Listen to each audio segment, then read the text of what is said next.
बोलिए श्री कृष्ण कन्हैया लाल की जय। श्री सद्गुरु महाराज की जय। श्री प्राणनाथ प्यारे की जय। सर्वे सुंदर साथ की जय। सतगुरु मैं तेरी पतंग, बाबा मैं तेरी पतंग। सतगुरु मैं तेरी पतंग, बाबा मैं तेरी पतंग। हवा विच उड़दी जावांगी, हवा विच उड़दी जावांगी। बाबा डोर हथों छड्डी ना मैं कट्टी जावांगी। साइया डोर हथों छड्डी ना मैं कट्टी जावांगी। सतगुरु मैं तेरी पतंग, बाबा मैं तेरी पतंग। इन्हां चरणा कमला नालों मैनू दूर हटाई ना, बाबा दूर हटाई ना। इस झूठे जग दे अंदर मेरा पेचा लाई ना, बाबा पेचा लाई ना। जे कट गई ता सतगुरु, जे कट गई ता सतगुरु। फिर मैं लुटी जावांगी, फिर मैं लुटी जावांगी। बाबा डोर हथों छड्डी ना मैं कट्टी जावांगी। साइया डोर हथों छड्डी ना मैं कट्टी जावांगी। सतगुरु मैं तेरी पतंग, बाबा मैं तेरी पतंग। बोलिए श्री सद्गुरु महाराज की जय। श्री प्राणनाथ प्यारे की जय। प्यारे सुंदर साथ जी, पवित्र श्रावण मास में चल रही इस वितक चर्चा के 24वें दिन के अंदर अब हम प्रविष्ट हो चुके हैं। और जिस प्रकार से आपने सुना कि हे सतगुरु मैं तो आपकी पतंग हूं, मेरी जो प्राणों की बागडोर है, जीवन की जो बागडोर है, वो भी आप श्री के हाथों में है। इसीलिए हे सतगुरु आप श्री के पावन चरण कमल से कभी भी हमें दूर न करना। इसी शुक्राना को मनाते हुए, इसी प्रकार से धनी श्री राज्य की मेहर को हम हमेशा याद करते रहते हैं। तो आज की जो मजल है जिसके अंदर स्वामी श्री लालदास जी महाराज श्री राज्य के प्रति शुक्राना को व्यक्त करते हैं कि किस तरह से श्री राज्य ने पल पल हमारे ऊपर में कृपा की है। तो प्यारी सुंदर साथ जी, इस सुंदर में सुंदर, विशाल में विशाल, गहरी में गहरी जो चर्चा है, इसे श्रवण करने के पूर्व आइए हम धाम धनी श्री राज श्यामा जी के चरण कमल की वंदना करें और फिर इसी के साथ हम आज के दिन का शुभारंभ भी करें। आनंद कंदम प्रभुदेव चंद्रम व्रजे स्वरूपेण पुरापि जातम् प्रवेश्य प्राप्तं प्रिय प्राणनाथं परेश पूर्णं सततं नमामि। ब्रह्मा प्रिया जागरणाय जात सर्वस्वपाता भव सिंधु त्राता विज्ञान दाता निज धर्म धाता दीनेक बंधो शरणं प्रपद्ये दीनेक बंधो शरणं प्रपद्ये। प्रथम लागू दो चरण को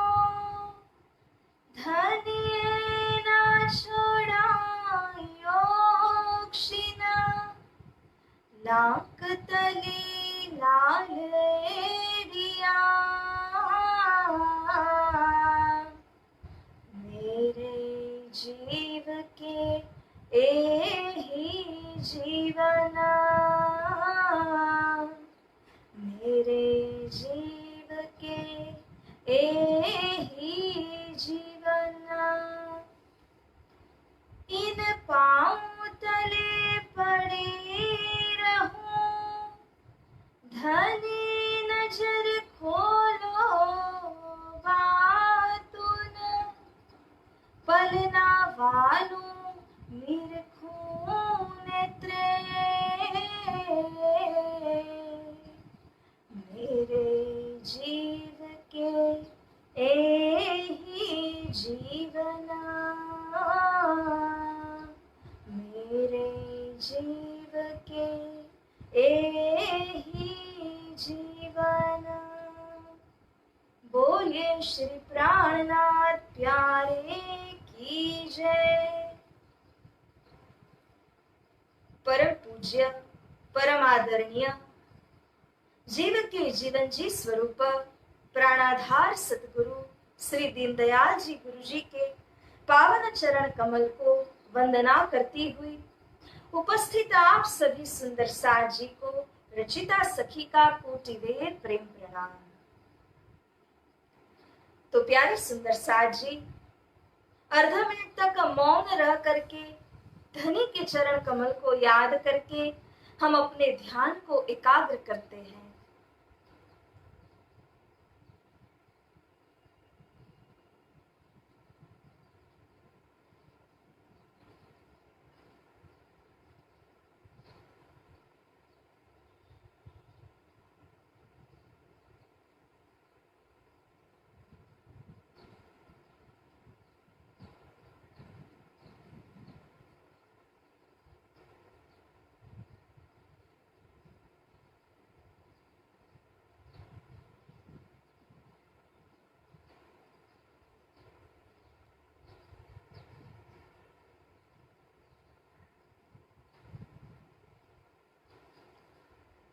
बोलिए श्री कृष्ण कन्हैया लाल की जय। श्री महामति कहे ए मोमिनो, ए औरंगाबाद की वितक, अब आकोट की कहो, जो वितक है बुजरक, जो वितक है बुजरक। बोलिए श्री प्राणनाथ प्यारे की जय। शुक्राना, अब तुम सुनो साथ जी, शुक्राना करो याद, एक बातुन तुम ऊपर, दिखाऊं तुम्हें बुनियाद। मेरे प्यारे सुंदर साथ जी, बहुत ही सुंदर कड़ी से कड़ी जोड़ करके स्वामी श्री लालदास जी महाराज जी हमारे आगे किस प्रकार से मोमिनों के 6 दिन की जो मोमिनों की वितक है उसके अंदर श्री राज जी ने किस तरह से कृपा की, किस प्रकार से मैनेजमेंट करते हुए प्रथम से दूसरे, दूसरे से तीसरे और इस प्रकार 6वें दिन तक ले जा करके पुनः श्री परम धाम को कैसे पहुंचाएंगे, ये पूरी बात सिलसिले के साथ में जंजीर से जंजीर को मिला करके यहाँ श्री लालदास जी महाराज ने बड़ी खूबसूरती के साथ में प्रस्तुत की है। यूं तो देखा जाए कि धाम धनी की जो कृपा है वो तो दिन दिन पल पल बढ़ती ही रहती है, इसीलिए मेहरे मेहर को ना ही शुमार कहा है। अगर हम मेहर के द्वारा मेहर को पार पाना चाहें फिर भी हम पार नहीं पा सकते हैं, क्योंकि जो मेहर ठाड़ी रहे तो मेहर मापी जाए, इसके बिना मेहर को कोई नापदंड कैसे कर सकते हैं। तो जब हम धनी का शुक्राना अदा करते हैं, इसके पीछे का हमारा जो भाव है वह धनी जानते हैं। मेहर तो अपने आप में असीम है, अपार है, परंतु प्यारी सुंदर साथ जी, इस प्रकरण की जो लज्जत लेनी हो, जो स्वाद लेना हो, तो धनी को जो पल पल हमारे ऊपर मेहर बरसती है उस मेहर को समझने का प्रयास कीजिए। तो यहां कहते हैं वित्तकार, अगर आप बुनियाद से देखते हैं अर्थात के मूल से देखते हैं, फाउंडेशन से लेकर के देखते हैं, तो किस प्रकार से पल पल में श्री राजी करोड़ों करोड़ों गुना हमारे ऊपर में मेहर करते जा रहे हैं, इसका सिलसिला आपको यहाँ मिलेगा। क्योंकि सर्वप्रथम बात वित्तकार कहते हैं, इन जिनी में आज लो वेद कतेबो करी खोज, पर ठौर अक्षर ना पाया त्रिगुण थके खोज ले बोझ। अगर इस संसार की बात करते हैं तो ये नश्वर भूमि का है, और इस नश्वर संसार के अंदर जिन्होंने संसार को उत्पन्न किया है ऐसे त्रिदेवा है। तो ये त्रिदेवा को भी स्वयं की पहचान जब करनी थी तो उन्होंने भी कई प्रकार से सृष्टिकर्ता को खोजा कि हमें किसने उत्पन्न किया हुआ है। परंतु फिर भी जिसे ब्रह्मा जी कहते हैं कि 60 वर्ष सहस्त्राणी मया तप्तम तपः पुरा, वे 60,000 वर्षों तक अपने हिसाब के 60,000 वर्षों तक तपस्या करते रहे। क्यों? क्योंकि उन्हें परब्रह्म की उपलब्धि करनी थी। परंतु हे सुंदर साज जी, यहाँ पर त्रिदेवा ने भी कई प्रकार की खोज की, फिर भी सृष्टिकर्ता अक्षर ब्रह्म तक पहुंच नहीं पाए। ऐसे जो अक्षर ब्रह्म है, क्षण में देखे पल में मिटावे, इस तरह से ऐसे करोड़ों असंख्यों ब्रह्मांड को उत्पन्न करते हैं, लय भी कर देते हैं। ऐसे कुटस्थ अक्षर ब्रह्म जो है, उन्हें अक्षरातीत परम धाम के अंदर होने वाली लीला के विषय की जानकारी थी क्या? कतई नहीं थी। इसीलिए तो जब उन्होंने वहां पर जरोखे में खेल रही जो सखियां थी तीजी भूम में, उनको देख करके जब घर को लौट रहे थे, तब उन्होंने मन के अंदर इच्छा प्रकट की कि अरे काश मुझे उस अक्षरातीत धाम के अंदर होने वाली लीला को देखने मिले, साक्षात्कार हो जाए और पता लग जाए। तो कहने का मेरा तात्पर्य है कि हम जिस लीला के अंदर इस वक्त ओतप्रोत होते जा रहे हैं, निरंतर हम 23 दिनों से जिनकी चर्चा को श्रवण करते आ रहे हैं और जिन स्वरूपों की वितक को हम सुन रहे हैं सुंदर साज जी, ये स्वरूप परमधाम के अक्षरातीत श्री राजी महाराज का स्वरूप है, जिनको जानने की चेष्टा सृष्टि के बड़े बड़े त्रिदेवा आदि ने की। कई अन्य ऋषि महर्षियों ने अपनी साधना में उनको खोजना चाहा, फिर भी वे सफल नहीं हो पाए। और प्यारे सुंदर साज जी, यहाँ तक कि जो अक्षर ब्रह्म इस संसार को बनाते और मिटाते रहते हैं, ऐसे अक्षर ब्रह्म ने भी खोज करने में बाकी नहीं रखा। उनके हृदय के अंदर उत्कट चाहना हो चुकी थी। फिर भी जहां ऐसे अक्षर ब्रह्म उस परम धाम के भीतर होने वाली अंतरंग लीला को नहीं जानते हैं, वहीं पर विचार करके देखिए श्री लालदास जी क्या कहते हैं। अक्षर ब्रह्म ने जो संसार की रचना की और इस संसार के अंदर में जो कई प्रकार के बाजीगर जैसे कबूतर को रचाते हैं, तो अक्षर भगवान ने वैसे ही जीव सृष्टियों की रचना की। ये जीव सृष्टियां जो यहाँ पर है, जब वे आत्म को जागृत करते हैं, श्री सतगुरु स्वरूप के सानिध्य में जब आते हैं, तब इन्हीं जीवों को परम धाम की वह सारी वास्तविकता जो है वो धीरे धीरे धीरे ज्ञात होने लग जाती है। और इतना ही नहीं, परम धाम की लीला को भी वे जब जानते हैं तो परम धाम के 25 पक्ष में वे भी भ्रमण करने लग जाते हैं।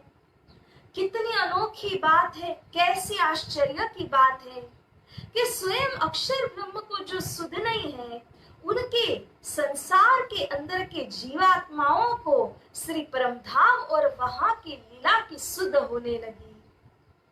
ये सब धाम धनी अक्षरातीत श्री राजी महाराज की कृपा के द्वारा हो रहा है। अन्यथा यहाँ के बाजीगर के जो कबूतर हैं, उन्हें तो स्वयं बाजीगर का ही पता नहीं है, तो फिर ये अक्षरातीत श्रीराज जी महाराज को किस प्रकार से जाने। परंतु धाम धनी की कृपा देखिए कि ऐसे जीवात्माओं को भी उन्होंने पूरी तरह से परम धाम की लीला से परिचित करा दिया है।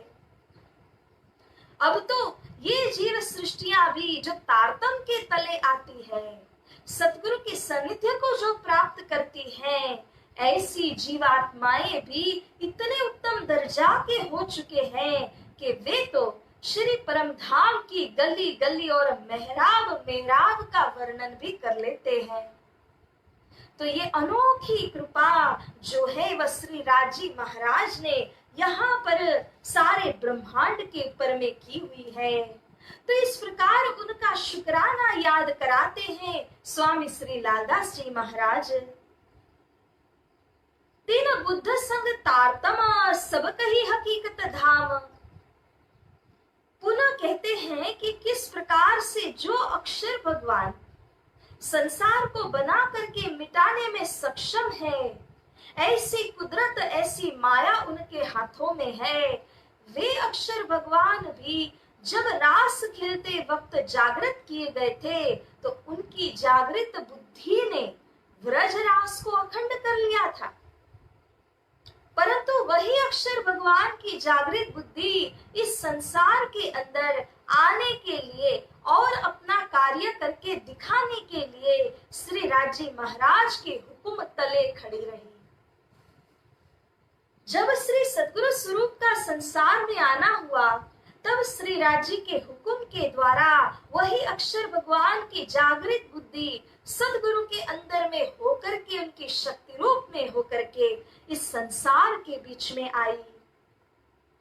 और जब यही अक्षर की जागृत बुद्धि श्री इंद्रावती सखी के दिल रूपी धाम में विराजमान हो जाती है, तब जाकर के इस जागृत बुद्धि को तारतम के साथ में संजोग होता है, क्योंकि इंद्रावती सखी तारतम को अवतार है, साक्षात स्वरूप श्री इंद्रावती तारतम को अवतार। तो इस प्रकार से यह बुद्धि जब तारतम के साथ संजोग में आ गई तो यही बुद्धि को निज बुद्धि करके कहा। और अब ये जो निज बुद्धि है वो महामती श्री प्रेरणा जी के भीतर में हो करके परम धाम की प्रत्येक गली गली को वर्णन करती है, प्रत्येक लीला का वर्णन करती है। और इसी निज बुद्धि को अस्राफिल भी कहा गया है। तो इस प्रकार से जो अक्षर की बुद्धि है उस बुद्धि के अंदर भी कितनी वृद्धि होने लगी और इस बुद्धि ने भी क्या कुछ नहीं पाया। इस प्रकार से श्री राज जी कृपा करते हैं सब कोई के ऊपर में। यह तो बातुन की मेहर है ऊपर रुहन, और ऊपर मेरे वजूद के सो जाहिर देखो मोमिन। हे मेरे प्यारे सुंदर साथ जी, अब तक जो मेहर का वर्णन किया है वह तो अक्षर भगवान के ऊपर में हुई, जिन सृष्टियों के ऊपर में हुई। जो मेहर ब्रह्मा आत्माओं ने की है, ब्रह्मा आत्माओं की बरकत के द्वारा उनको अखंड किया गया है। परंतु हे लाडली सुंदर साथ जी, ये सारी कृपा जो ब्रह्म सृष्टि के ऊपर में हो रही है वो सब तो बातुनी है। बातुनी कहने का तात्पर्य अंदरूनी है, छिपी अथवा गुज्जिया मेहर है। जाहिर प्रकट दिखने वाली प्रत्यक्ष रूप की मेहर ये नहीं, वह तो और अलग है। जो वजूद यानी कि शरीर के ऊपर मेहर श्री राज जी ने की, उस मेहर का उल्लेख तो अब आगे होने जा रहा है। तो सुंदर साथ जी, दो मेहर देखत खेल में लोक देखे ऊपर का जहूर, जाए अंदर मेर कछु नहीं आखर होत हक से दूर। दो प्रकार की मेहर का वर्णन इस संसार के अंदर में हो सकता है। एक वो जो जाहिरी प्रकार की है और एक ऐसी मेहर जो बातुनी प्रकार की है। यदि हमको पूछा जाए कि कौन सी मेहर हमें होनी चाहिए, कई बार जो लोग विषय वस्तुओं में घिरे हुए रहना चाहते हैं वे शायद कहेंगे कि जाहिरी मेहर होनी चाहिए। जिनके आत्म जागृत है, जिनको संसार के विषय वस्तुओं का ध्यान नहीं होगा, ख्याल नहीं होगा, वे कहेंगे बातुनी मेहर होनी चाहिए। परंतु सुंदर साज जी, मेहर तो दोनों प्रकार की होनी चाहिए, क्योंकि जाहिरी जो हमारे संजोग है, अगर उनके ऊपर में मेहर हो जाए तो कितने सुंदर संजोग बन जाते हैं। और जाहिरी संजोगों का लाभ लेना वो कैसे, राज्य को ही वह सारे संजोग अर्पण करके लिए जा सकते हैं। तब जाकर के बातुनी मेहर का हमें एहसास होता है। क्योंकि अगर केवल जाहिरी मेहर, संसार की वस्तुएं, नाम, इज्जत, वैभव, ये सब कुछ अगर हमें प्राप्त हो जाए तो आखिर हक से दूर करा देते हैं, क्योंकि हमारे अंदर उस प्रकार से मैंपन आ जाता है। परंतु सुंदर साजी, उस जाहिरी मेहर को अगर हमने गांगजी भाई की तरह, श्री छत्रसाल जी महाराज की तरह राज्य के ऊपर में समर्पित कर दिया, उन्हीं का कार्य अगर हमने करके दिखाया, तब क्या होगा कि जाहिरी मेहर तो है ही और बातुनी मेहर को भी हम प्राप्त करेंगे। तो इस तरह से दोनों मेहर का होना आवश्यक होता है। और सुंदर साजी, ऐसे ही आत्माएं दो पेरे हुए धन्य धन्य बन जाते हैं। तो यहाँ पर अब स्वामी श्री लालदास जी महाराज जी कहते हैं कि मोमिनों के ऊपर में जो दोनों प्रकार की मेहर में से अब मैं जाहिरी मेहर कहाँ किस तरह से हुई उसका भी वर्णन करूं, ताकि आप पल पल श्री राज्य की उस मेहर को याद कर सकें।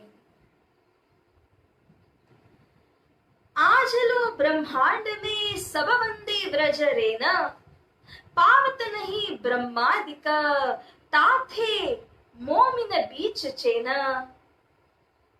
इस संसार के अंदर जब श्री राज्य ने सर्वप्रथम ब्रजमंडल की लीला को रचाया, उसके अंदर ब्रह्मा आत्माओं को उतारा, प्रेम इतना भर दिया, अपने प्रेम के अंदर थैथैकार ब्रह्म सृष्टियों को नचा दिया। और ये जो ब्रह्मा आत्माएं हैं, उनका दृष्टांत तो सारी दुनिया अब लेती है कि किस तरह से ब्रज की गोपियां एकाग्र हुई श्री कृष्ण जी के साथ में, किस प्रकार की उन्होंने लीला की है। ये सारी जो बातें हैं ना ब्रह्म आत्माओं के विषय की, इसलिए तो त्रिदेवा आदि भी ब्रज लीला का ध्यान करते हैं। इसीलिए तो ब्रह्मा जी ने 60,000 वर्षों की तपस्या की, ताकि व्रज वाली सखियों के चरण के रज मेरे सिर पर पड़ जाएं, मैं भी पवित्र हो जाऊं। तो सब कोई वंदना करते हैं उन ब्रह्म आत्माओं की, उनके प्रेम की, उनकी लीला की। इस प्रकार से श्री राज्य ने हमें ब्रज की लीला के अंदर धन्य धन्य बना दिया। फिर आए बीच रास के कलिया दूसरा दिन, ना ताकत सुनने त्रिगुण को तहा खेले मोमिन। दूसरे दिन में, क्योंकि पहला दिन ब्रज की लीला है, दूसरे दिन में जब हम प्रवेश हुए ना, तब ब्रह्मा आत्माओं ने जिस स्थान के अंदर में लीला की है, वह स्थान की हकीकत सुनने की ताकत तो स्वयं त्रिदेव भी नहीं रखते हैं।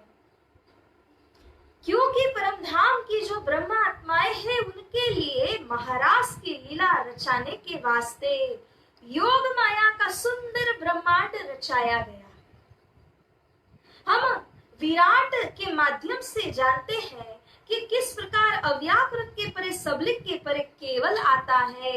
ये जो केवल ब्रह्म का केवल धाम आता है, उसके अंदर में केवल और उनकी स्वामिनी ये दोनों विराजमान हैं। ब्रह्मा आत्माओं के लिए जब आनंदकारी योग माया का ब्रह्मांड रचाना था, तो केवल ब्रह्म की स्वामिनी के मन अंतस्करण में इसको रचाया गया था। तो इस तरह से घर थी तीत ब्रह्मांड थी अड़गो, एक तारतम्य की दो निराधार। न तो हम ब्रह्मधाम के बीच में रास खेले हैं, न तो संसार में खेले हैं। खेले कहाँ? बेहद के अंदर खेले, आनंदकारी योग माया के ब्रह्मांड के अंदर खेले, तो इस बात को सुन करके हजम करने की शक्ति तो स्वयं त्रिदेव में भी नहीं है। ये तो वही समझ सकते हैं जाको धनिये पकड़े हाथ, जिनकी बाह सिराजी ने पकड़ी। और जो तारतम के तले आए वे ही इस बात को हृदयांगम कर सकते हैं। तो प्यारे सुंदर साथ जी, ये दूसरे दिन की लीला हुई। रास रात ढूंढन की अटकल करे अनेक। अब ये रास रात्रि की जो लंबाई है उसके विषय भी कईयों अटकल अंदाज करते हैं कि कितनी लंबी रास रात्रि थी, परंतु कोई भी रास रात्रि की लंबाई के विषय का अनुमान नहीं लगा सकते हैं। यहाँ पर इंद्रावती सखी श्री तारतम के आधार पर कहती है कि अरे ये जो रास रात्रि है उसके अंदर कौन कौन सी रात्रियों का समावेश हो चुका है। मृत्युलोक और स्वर्ग की ब्रह्मा और नारायण, रास रात्रि के बीच में ये चारों दरमियान। मृत्युलोक की रात्रि तो सबसे छोटी हो गई, और उससे परे ब्रह्मा जी की रात्रि, स्वर्ग की रात्रि, नारायण जी की रात्रि, ये सारी रात्रियों को कई बार जब गुजर जाए फिर भी एक महारास की जो लंबी रात्रि है उसका पार नहीं आएगा। कईयों बखत इस नारायणी सृष्टि के अंदर महाप्रलय की स्थिति बन जाती है। इतनी लंबी रास रात्रि के अंदर वहां पे महारास लीला का रमण हुआ था। ऐसी लाडली है ब्रह्म आत्माएं श्री राज्य के लिए। तो सुंदर साथ जी, इस मेहर को देखिए। व्रज लीला के अंदर कई प्रकार की आपत्ति हमारे ऊपर आई, परंतु कैसे हमारी रक्षा हमारे धाम धनी ने करी। रास लीला के अंदर हमको किस प्रकार से पहुंचाया, सारा संसार देखता रह गया, कोई अड़चन डाल नहीं सका। श्री कृष्ण जी ने इस तरह से हमको काल माया से योग माया के ब्रह्मांड के अंदर ले गए, लीला कराई और वहां से श्री परम धाम को ले गए। ये सारी जो मिलान करने की आवश्यकता है वह हमारे लिए प्राण प्रियतम प्राण वल्लभ श्री राज जी करते हैं। तो सुंदर साथ जी, यह है दिन तीसरा, माज जे दिखाए अनेक। अब तीसरे दिन की बात करते हैं कि जब वीरा विलास दोनों को रास के दरमियान हम लोगों ने अनुभव किया, उसके पश्चात अब सखियों ने पुकारा, हे कन्हैया हमें ऐसे धाम में ले जाइए जहाँ आपसे विरह कभी न हो। तो हमारी सुरताओं को परम धाम में ले गए, परात्मा में जागृत नहीं किया परंतु ले गए, और वहां से स्वयं तृतीय श्याम स्वरूप बन करके अरब देश में प्रकट हुए। कई प्रकार के माजी जी उन्होंने वहां पर दिखाए। जन्म के साथ ही कहते हैं कंगूरा गिरा बुत खाने का। वहां पर जितने मंदिर इत्यादि पहले बने हुए थे, दरगाहें बनी हुई थी, उन सब के अंदर जो कंगूरों की सजावट थी वे सारे गिर गए, क्योंकि यही है मोहम्मद के आने का माजजा। तब पता लगा कि एक मोहम्मद नाम के जो बालक है उनका यहाँ पर जन्म हुआ था। तो इस तरह से उनके आने के साथ ही उन्होंने माजजा करके बताया, चमत्कार करके दिखाया। और उसके बाद में किस प्रकार से उनको म्याराज होता है, किस प्रकार से ला इला इल्लिल्लाह का कलमा अवतरित होता है, किस तरह से चौथे आसमान की बात को वो लेकर के आते हैं और कुरान के अंदर आगम बताते हैं, भविष्य कहते हैं। ये जो सारी लीला खेली गई ना, वो किन के लिए है? जो ब्रह्म आत्माएं उस दिशा में अर्थात के पश्चिम में अवतरित होंगे, जो म्लेच्छ जाति में उतरेंगे, उनके लिए श्री राजी महाराज ने आकर के सारा प्रबंध मिलाया। अब आगे कहते हैं, दिन चौथे महीने धरा रसूले कदम। चौथा दिन जब आया उस चौथे दिन की लीला को अगर हम निहारते हैं, रसूल बन करके स्वयं यहाँ पर श्यामा जी की सूरत यानी मलकी को भेजा गया।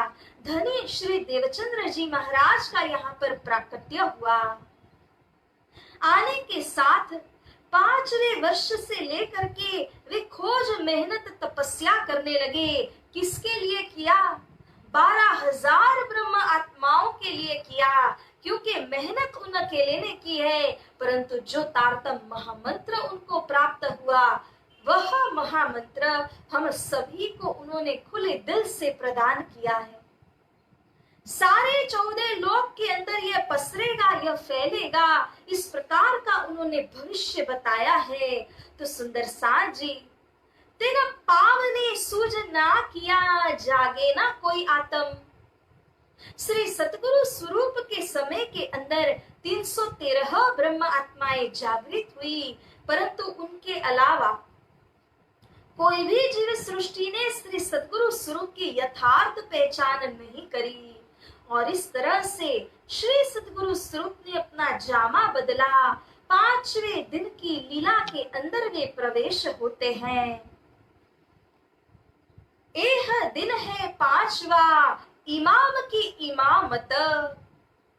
5वें दिन का अगर जिक्र करते हैं तो इमाम यानी कि श्री प्राणनाथ जी स्वरूप, जो स्वयं पूर्ण ब्रह्म परमात्मा अथवा तो खुदा की शक्ति को लेकर के प्रकट होने वाले पूर्ण स्वरूप है, ऐसे महामती श्री प्राणनाथ जी को इमाम कहा है। और ये इमाम ने जो इमामत की है, अर्थात कि जो सिखापन करके जो सारी ब्रह्म आत्माओं के सहित ईश्वरी जीव सृष्टि को भी परम धाम की लीला का दर्शन कराया है, ज्ञान कराया है, उसी के लिए उन्होंने देश विदेशों के अंदर धर्म पर्यटन को किया। और उसी के अंदर गांव-गांव, शहर-शहर में जा करके उन्होंने कई आत्माओं को तारतम के इस प्रकाश के तले लाया है। तो हे मेरे धाम के ब्रह्म आत्माओं, इस तरह से 5 दिनों तक कैसे श्री राजी महाराज कृपा कर रहे हैं, इस कृपा का वर्णन यहाँ पर श्री लालदास जी महाराज करते हैं।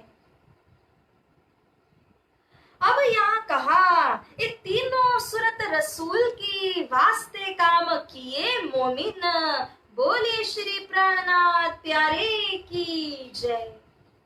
ये जो तीनों सूरत का अभी अभी हमने उल्लेख सुना, जिसे हम बसरी मलकी हक्की के नाम से जानते हैं, ये तीनों ही रसूल की सूरत है, पैगंबर की सूरत है, जो मूल में अगर देखेंगे तो श्री श्यामा महारानी है। वे ही इस संसार के अंदर राज्य की शक्ति को लेकर के अलग अलग स्थानों में अलग अलग समय पर अवतरित हुए और उन्होंने आकर के ब्रह्म आत्माओं के लिए, मोमिनों की जागने के लिए इस तरह से कार्य करके दिखाया। तो लाडले सुंदर साथ जी, देखिए, हम आपके ऊपर पल पल श्री राज्य की दृष्टि है। हमारे आने के पहले ही राज्य ने सारा प्रबंध मिला चुके थे। अमथी पहले पधारिया श्री राज, ब्रजमंडल में भी देखें तो पहले श्री राज्य का जोश कृष्ण जी में प्रवेश हुआ। और अब यहाँ जागनी के ब्रह्मांड में भी देखते हैं तो तृतीय श्याम स्वरूप बन करके उनका पदार्पण हुआ। पहले यहाँ सतगुरु का पदार्पण हुआ और तब से लेकर ब्रह्म आत्माएं आ रही है। तो हे मेरे प्यारे सुंदर साथ जी, अब 6ठे दिन को देखते हैं। अब 6ठा दिन जुम्मे का, तहा मोमिन जम्मा भये, बोले श्री प्राणनाथ प्यारे की जय। ये सारी जो मेहर की है ना, वो 6ठे दिन जम्मा होने के लिए की है। क्रमश कैसे लीला आगे बढ़ रही है। पहले ब्रज के स्वरूप के रूप में आना, बाल लीला करना, उसके पश्चात किशोर अवस्था की लीला को रचाना। तो दो अवस्थाओं की लीला के द्वारा ब्रह्म सृष्टियों को आनंद दिया, अनुभव भी दिया। अब जब तीसरा ब्रह्मांड रचने में आया तो जागनी के ब्रह्मांड के अंदर बुढ़ापन की लीला का भी स्वाद चखाया। जैसे कि बाल लीला कोई करते हैं तो सिर्फ बाल्यावस्था का ज्ञान होता है, किशोर लीला करते हैं तो बाल्य और किशोर अवस्था की लीला का ज्ञान होता है, किंतु जब बुढ़ापन की लीला को खेला जाता है तो बाल्य, किशोर अवस्था और बुढ़ापन तीनों अवस्थाओं का भरपूर ज्ञान प्राप्त हो जाता है। तो सुंदर सा जी जागनी की लीला को इसीलिए बुढ़ापन की लीला कहा है, जिसके अंदर में सारी अवस्थाओं का ज्ञान हमें प्राप्त है। छठा दिन श्री 5 पद्मावतीपुरी धाम के अंदर जब सारे मोमिनों का जमा हुआ एक ही ठोर में श्री प्राणनाथ जी श्री बाईजराज स्वरूपों के चरणों तले, जागनी रास की लीला का तो वह केंद्र बिंदु स्थान है, जहां पर अर्श श्री परम धाम की सारी दैवतों का उतरना हुआ है।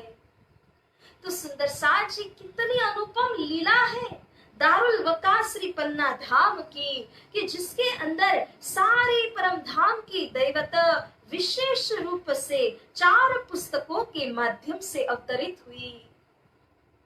खिलवत में देखें तो धाम की खिलवत की सारी हकीकत आ गई, प्रेम संवाद की, राज्य के दिल की सारी बातों का विवरण आ जाता है। श्री परिक्रमा ग्रंथ में देखें तो 25 पक्ष का यावत वर्णन उसके अंदर में किया गया है। श्री सागर ग्रंथ की बात करें तो श्री परमधाम के 8 सागर जाहिरी रूप से और बातुनी रूप से इनका वर्णन किया गया है। और उसके पश्चात सिनगार के अंदर श्री राज श्यामा जी और सखियों के महासिनगार का वर्णन है। यहाँ तक कि उनके लाख और लीक जो चरणों की तली में आए हुए हैं, उनका वर्णन करके ब्रह्म आत्माओं को निपुण तथा पूरी तरह से तृप्त कर दिया है श्री राज जी ने।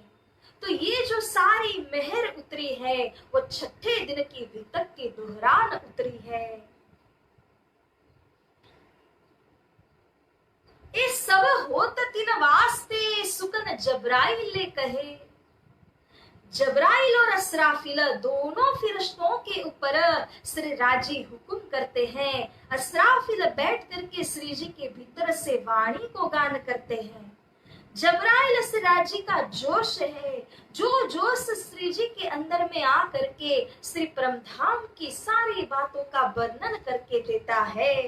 तो ये सारी जो लीला हो रही है वो किसके लिए श्री राजी करा रहे हैं? हे सुंदर साज जी, पहले दिन हमने कहा था आगे अपनी वितक सो लीजियो चित्तधर। जो 6 दिन की वितक का उल्लेख प्रथम और द्वितीय दिन में किया गया था, सुंदर साज जी ये उसी वितक का सारांश यहाँ पर श्री लालदास जी दे रहे हैं। ये 6 दिन के अंदर जो जो प्रसंग घटित हुए हैं, सुंदर साज जी किसके लिए हुए? सिरोधार्य कीजिए इस बात को कि मेरे लिए धनी ने यह सारा खेल बनाया और इस प्रकार से सारा कुछ मैनेजमेंट मेरे धनी ने मेरे लिए किया है, तो ही इस मेहर को, इस वाणी की लज्जत को प्राप्त कर सकेंगे। मेरी 3 सूरत को पहचानियो अब तुम, बसरी मल की हक्की तुम्हें दिखावे हम। बोले श्री प्राणनाथ प्यारे की जय। तो यहाँ पर अब महामती का नाम लेकर के स्वामी श्री लालदास जी महाराज जी यहाँ पर लिख तो रहे हैं, परंतु बोलने वाला तो महामती श्री प्राणनाथ जी का आशीर्वाद ही है। वे कहते हैं कि मेरे ये तीनों सुरताओं को, तीनों स्वरूपों को अच्छे से पहचानिए, जो बार बार वर्णन करने में आए हैं, श्रीमुख वाणी में भी आए हैं, यहाँ पर वितक साहिब के अंदर भी आ रहे हैं। शुरू में ही इसीलिए कहा था श्री श्री श्री तीनों स्वरूपों की वितक। यहाँ फिर वही बात की गई है कि बसरी मल की हक की 3 स्वरूपों को भली भांति पहचान कीजिए। ए पहुंचे नजदीक खुदाई की जित काहू की ना गम। देखो सुंदर साज जी, ना फिरस्ते, ना तो कोई अन्य नजीकी, ना कोई मुर्सद, ना कोई ऋषि महर्षि, कोई साधु संत पूर्ण ब्रह्म परमात्मा श्री राजी के निकट पहुंच नहीं पाए। क्योंकि सीधी सी बात है, समझने के पक्ष में जाए अगर, तो समुद्र है, उस समुद्र को पार करके, उल्लंघन करके उसकी मछली नहीं जा सकती है, उसकी अपनी एक सीमा होती है। परंतु अगर कोई बाहर से आते हैं, समुद्र में छलांग लगाते हैं, तो ये संभव हो सकता है।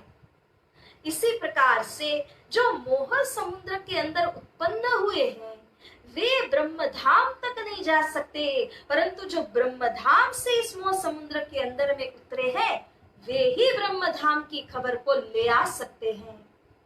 तो इसीलिए कहा कि ये जो तीनों सूरत है, ये तीनों सूरत संसार में आई, और इत्तेफाक देखिए कि तीनों को एक ही वक्त मुकाम की प्राप्ति हुई। जब मोहम्मद 40 वर्ष के थे, उनको म्याराज होते हैं खुदा के दर्शनों की प्राप्ति हुई। 90,000 हर्फ को उन्होंने सुना, और इस तरह से श्री सतगुरु स्वरूप को भी देखते हैं तो 40 वर्ष की उम्र में उन्होंने अपनी तपस्या का फल प्राप्त किया, जब श्री राज जी ने प्रकट होकर के तीसरी वेर के दर्शन देते हुए श्री तारतम महामंत्र उन्हें प्रदान किया। श्री प्राणनाथ जी की बात करें तो प्यारे सुंदर साज जी 40 वर्ष की जब उनकी उम्र हुई, तब क्या होता है सुंदर साज जी, याद कीजिए विक्रम संवत 1715 के अंदर कैसे हफ्सा की मजल के अंदर श्री तारतम वाणी का प्रकटीकरण शुरू हुआ। तो इस तरह से 40 वर्ष की अपनी निजी उम्र के अंदर तीनों ही स्वरूपों ने श्री राजी महाराज के दीदार को पाया, और इस तरह से वाणी का प्रकटीकरण, श्री तारतम का अवतरण, और जो 90,000 हर्फ मोहम्मद ने सुने, उन सब का प्रकटीकरण अपने अपने उम्र के हिसाब से 40 वर्षों से होने लगा। तो ऐसी उपलब्धियां कि ब्रह्मधाम में जाकर श्री राजी महाराज के दीदार की प्राप्ति वे कर सके, ये कैसे और कब हुआ? ये तीनों सूरत को छोड़ करके कोई अन्य इस तरह से ब्रह्मधाम में प्रवेश नहीं हो पाए थे।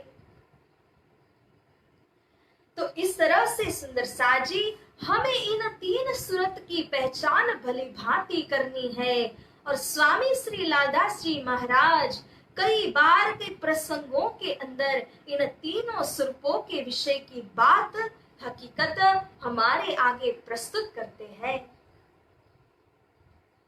मेरा जोराइन से चलत नहीं लगार, तिस वास्ते छोड़ हो 4 फौजे करो तैयार। जब ये तीन सूरत यहाँ आए, अपने अपने जीवन के अंदर उन्होंने माया के साथ, दज्जालों के साथ भीषण युद्ध लड़ा है।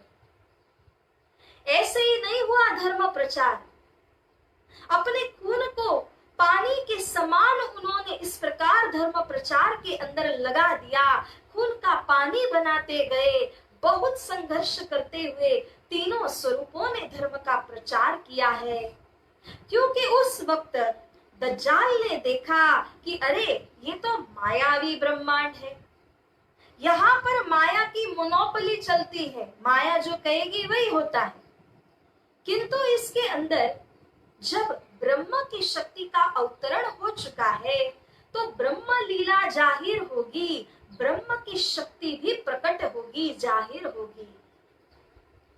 माया जो है वो अपने इलाके के अंदर अपनी सत्ता चाहती है, इसीलिए माया नहीं चाहती है कि ब्रह्म लीला यहाँ पर प्रकट हो। तो इसी माया ने क्या किया सुंदर साज जी, ये माया दज्जाल के रूप में आकर के हावी हो जाती है, लड़ाई शुरू कर देती है जब ब्रह्म आकर के अपनी लीला करते हैं। तो इस तरह से जब दज्जाल ने देखा कि ब्रह्म तो अपना स्वरूप धारण करके पधार चुके हैं, वे अपने लोगों को बटोरते जा रहे हैं, अपनी ब्रह्म आत्माओं की जागनी करते जा रहे हैं, तो माया को ये सहन न हुआ और ये जो माया है उसने क्या किया, चार फौज को, चार आर्मियों को तैयार किया ताकि उस आर्मी को, उस फौज को छोड़ा जा सके। और इन फौज के द्वारा जो जो ब्रह्म लीला के तले आना चाहते हैं उन्हें ब्रह्म से विछोड़ कराया जा सके, ऐसा सोच करके माया ने चार फौजों को तैयार किया। अब ध्यान दे करके सुनते हैं कि कौन कौन सी चार फौजें हैं। एक बेईमान औरत और बाजे बजावन हार, तीसरे पढ़ने वाले इल्म के, चौथे जादूगर होशियार। तो सर्वप्रथम जो अपने ही अंग को बेच करके जो रुपए कमाती है, ऐसी जो ईमान के रहित औरत है, वह ऐसी औरत को यहाँ पर पहली फौज के रूप में कहा गया है। ये माया के तमाम अस्त्र शस्त्र से संपन्न होकर के किसी जीव को अपने साधना के मार्ग से गिरा देते हैं, इसीलिए इनको माया की फौज रूप कहा हुआ है। और जो दूसरी फौज है वह कहते हैं बाजे बजावन हार। जब कोई बाजे गाजे बजाते हैं और सुंदर मीठा स्वर जो उत्पन्न होता है वो अच्छे अच्छे लोगों को आकर्षित करके अपना बना लेता है। अगर ये स्वर के द्वारा कोई अपना ध्यान भजन में लगा ले, कीर्तन में लगा ले, तब तो उसका ध्यान कहाँ एकाग्र होगा, श्री राज जी के चरणों में होगा। परंतु हमेशा ऐसा नहीं होता। ये जो बाजे गाजे म्यूजिक के माध्यम से क्या करते हैं, हमारे ध्यान को हमारी साधना के पथ से हटा देते हैं और माया के पंच विषयों के अंदर में ले जाते हैं, इसीलिए इसको फौज के रूप में कहा गया है। अब जो तीसरी फौज है उसको क्या कहा, पढ़ने वाले इल्म के, जो ऐसे शास्त्रों को पढ़ते हैं कि एक एक शब्द को 12-12 अर्थ करते जाते हैं। एक एक काना ने कटका थाया, जैसे श्री प्राणा जी ने कलशवाणी में कहा है। वे तो एक एक काना मात्रा के लिए टुकड़े हो जाना चाहते हैं, जो वास्तविक अर्थ है उसकी पहचान तो नहीं होती। परंतु जो बाह्य अर्थ को करने के लिए एक एक शब्द को 12-12 अर्थ में घटाते जाते हैं, तो ऐसा इल्म किस काम का जो ब्रह्म से आपको दूर कर दे। इसीलिए यहाँ पर उनको तीसरी फौज के रूप में कहा गया है और चौथी फौज के रूप में जादूगर होशियार। हाथ चलाकी जो करते हैं और उसके द्वारा जो देखने वाले जितने भी प्रेक्षक वर्ग है उन सबका ध्यान अपने जादू में ले आते हैं। कभी कबूतर उत्पन्न कर देते, कभी रुपए उत्पन्न कर देते, तो कभी क्या कोई वस्तु उत्पन्न कर देते। उनके हाथ में है कि मंत्र की शक्ति के द्वारा पल भर के अंदर एक बीज में से एक वृक्ष के अंदर रूपांतर हो जाता है। परंतु ये जो सारी वस्तुओं के अंदर अगर हमारा ध्यान केंद्रित हो गया तो निश्चित रूप से ब्रह्म और ब्रह्मधाम की साधना के पथ से हम च्युत हो जाते हैं और इसी के कारण इनको माया की फौज में गिना गया है। जहां कहूं पावे मोमिन खींचे अपनी तरफ, जिनमें ईमान असल का सो सुने ना एक हरफ। बोलिए श्री प्राणनाथ प्यारे की जय। देखिए वो माया की जो चार फौजें हैं वो इस प्रकार से अपना कार्य करती है, ऐसे प्रभाव डाल देती है हमारे मन के ऊपर। मन तो वैसे ही मायावी है और माया की तरफ केंद्रित हो जाता है, तो हमारा जो मन है वो इन चारों के अंदर उनके जो बनाए हुए जाल के अंदर में फंस जाता है। परंतु जिनके अंदर असल का ईमान आ चुका है, विश्वास अटल हो चुका है, उनके लिए ये माया की चार फौजें भी कोई कुछ बिगाड़ नहीं सकते हैं, क्योंकि उनके अंदर श्री राजी का जोश काम कर रहा है, जिसको जबराइल कहते हैं। और धनी जी का यह जोश उनको रक्षा कवच की भांति बन जाता है। माया लाख खींचने का प्रयास क्यों न करे, परंतु ये जो साथी जिनके अंदर श्री राज्य का जोश बैठा है, वो जोश हमेशा उनकी रक्षा करता रहता है। तो इसीलिए हुकुम मेहर के हाथ में, जोश मेहर के अंग। ये जोश कहां से प्रकट हुआ? श्री राज्य की कृपा से आता है।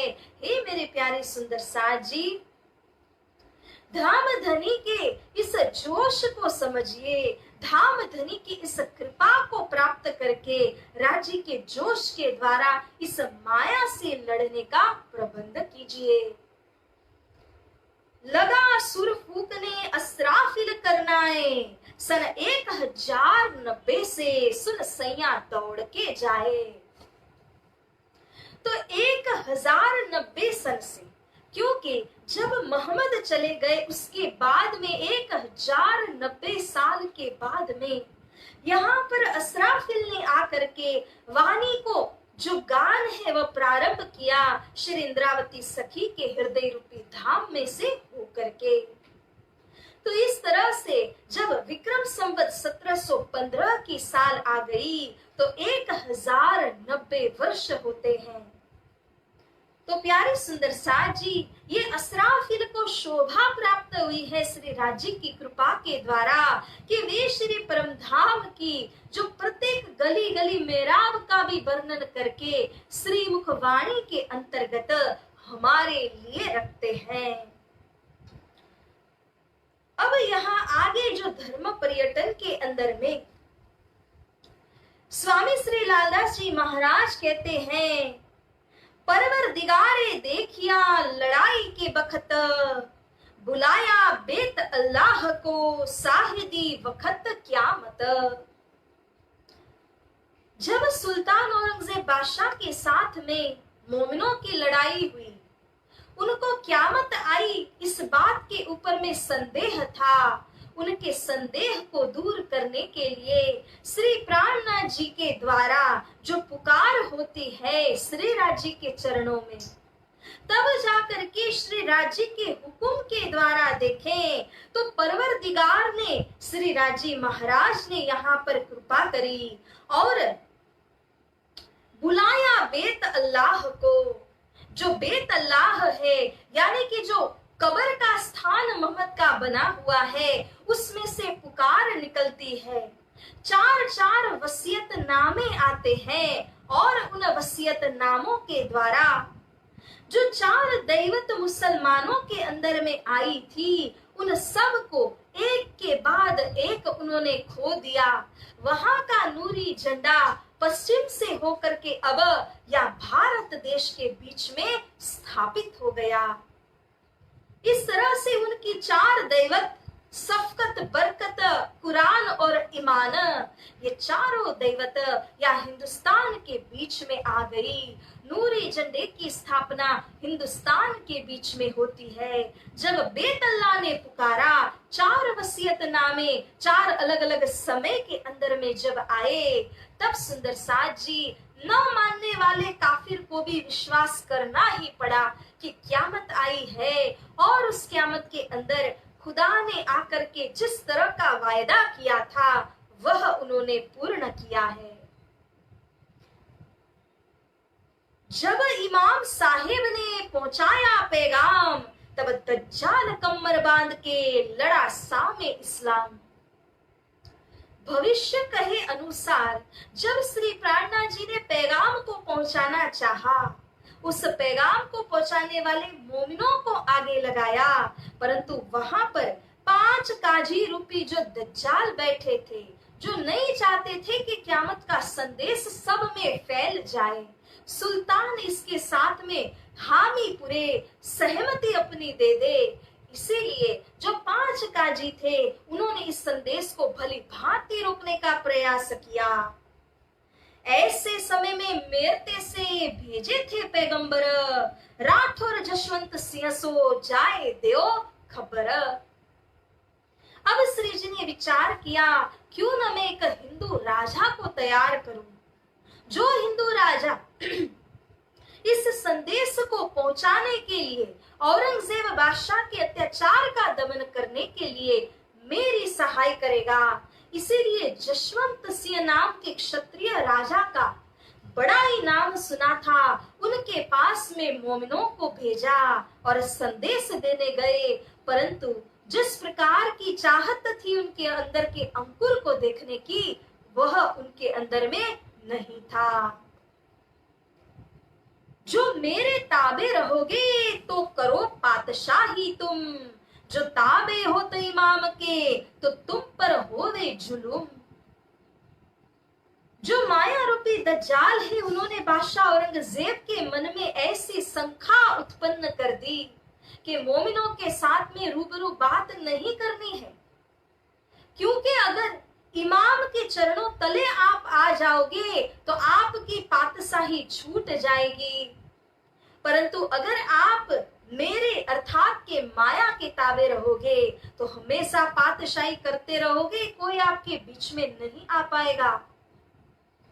अपने इस पातशाही को, इस जो राज सत्ता को भोगने के लिए ही जो औरंगजेब थे, उन्होंने इमाम के आए हुए संदेश को स्वीकार नहीं किया। तो इस प्रकार से दज्जाल गुस्से होए के पैगाम दिया भान, मोमिन कैद करके फेरी दृष्टि सुल्तान। श्री लालदास जी महाराज जो हर एक प्रसंग के अंदर थे, वे यहाँ कहते हैं कि किस प्रकार से जो दज्जाल काजी के रूप में वहां उपस्थित थे, उन्होंने बादशाह औरंगजेब की दृष्टि को फेर दिया। रूबरू बात नहीं करना, इस तरह से उनको रोक दिया। मोमिनों को सख्त कैद में रख करके बहुत ही मार मारा। तो ऐसे यहाँ पर जो काजी लोग औरंगजेब बादशाह के समय में थे, उन्होंने यह आत्म जागने का जो कार्य है उसे होने से स्थगित कर दिया, रोक दिया। अब इसी संदर्भ में स्वामी श्री लालदास जी महाराज बहुत ही अनोखी और उत्तम बात कहते हैं। तब हक सुभाने देखिया तखत से दिया उठाए, सहे कई कसाले मोमिना पनाह में लिए बचाए। बोले श्री प्राणनाथ प्यारे की जय, श्री सतगुरु महाराज की जय। सुंदर साथ जी कहते हैं ना कि सत्यमेव जयते। अगर हम सोचे चाहें कि सूर्य को उदय होने से हम रोक ले, हम अपना पंजा आगे कर दें और उस सूर्य को रोक दें, तो क्या वह सूर्य उदय होने से रुक जाता है? कदापि नहीं।